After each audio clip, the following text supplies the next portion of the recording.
Hello and welcome to the Silver Edition. I'm Caitlin Geib and our guest today is Monona Grove School District AV Club Advisor Will Nimmow. Will, welcome to our program. Hi, thanks for having me. Of course. Now for our audience, could you share a bit about yourself and how long you've been working at Monona Grove? Sure. So I've been here at the Monona Grove High School for, I guess, almost 11 years, or will be 11 years. It is 11 years. Yes, over 11 years. 2014 is when I started, in the summer of 2014. Yeah,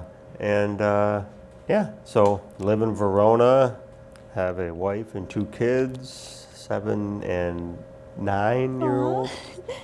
Awesome. Now, what inspired you to pursue a career in audio and visual? I don't know if anything or anyone inspired me. I think I could just look back to when I was a teenager, and I purchased like a stereo system, so like a receiver, a double tape deck, and a like 5-disc changer and Very speakers. fancy. And I thought it was pretty cool, and it was like I saved up a lot of money. I was mowing lawns, so I saved up all this money, and I bought this stuff, and my dad thought it was a waste of money. I remember that, but they let me do it anyway. And I just remember really liking it and like setting it up and connecting it, and feel like that, if I remember correctly, it was just something that didn't come easy to me per se, but it was something that I got and I was into. And then ironically,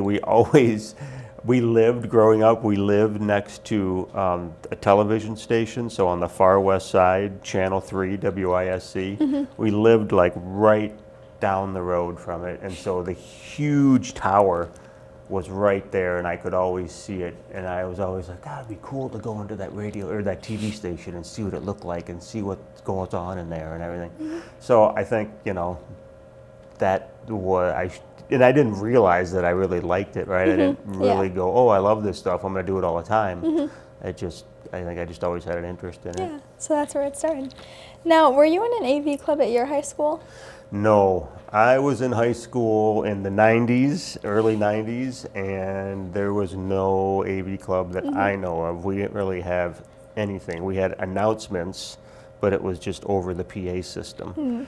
We had music in the morning that the people could play over like at the Commons area, and that was just over the PA system. Okay. So that was about the extent of any type of AV type of stuff at the school. Okay. Now, since you didn't get any of that in high school, where did you go to get your education? So I went to Whitewater, just like the sweatshirt you have on there. I went to METC for a couple years, and then transferred my credits over to Whitewater and went into I think it was under speech communication, electronic media emphasis, and it was radio, TV broadcasting. Awesome, well, good choice. Now, what's your favorite part of advising high schoolers? There's a lot of I think positives. I think you guys always keep me young, keep Brennan young, we get to like see what you guys are doing and see what's going on, and it kind of keeps us in the know a little bit about what's going on at high schools. I like being at the high school because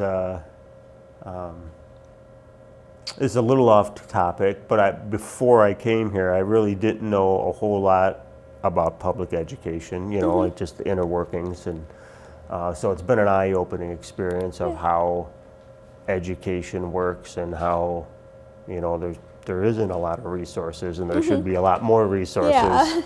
And we're fortunate to have this club, and we're really fortunate to have all this equipment and be able to do this.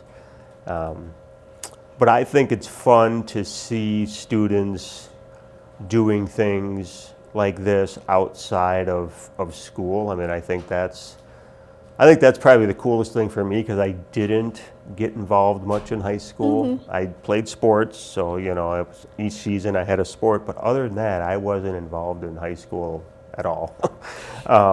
And so when I see you guys, it inspires me, because it's like, wow, they're really involved. They're in this, you're in that, you're in this club, you're in that club, you're the AP courses, all those things. So to me, being around you and the rest of the club is inspiring for what you all do in high school in a time when we're just bombarded by all sorts of stuff everywhere because everything is at our fingertips. Yeah. So I think it's cool, and yeah, I like to see people learning how to use a camera and how to do the production, and especially this year, I feel like you guys are just really you work so well as a team. It's fun to see. All right, well, thank you for sharing. And what what other audiovisual activities are you involved in outside of MG?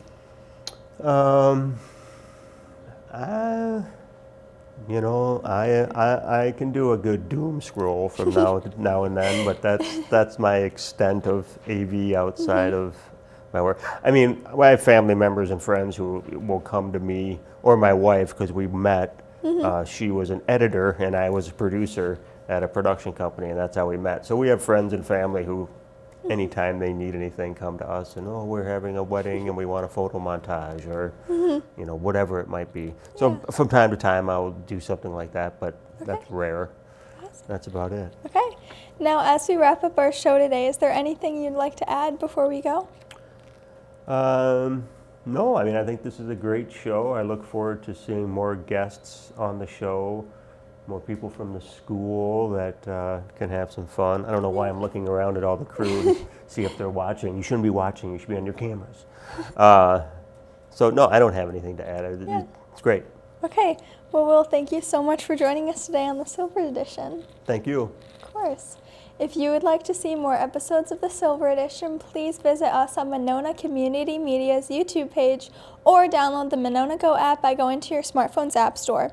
Thanks everyone for tuning in, and we'll see you next time.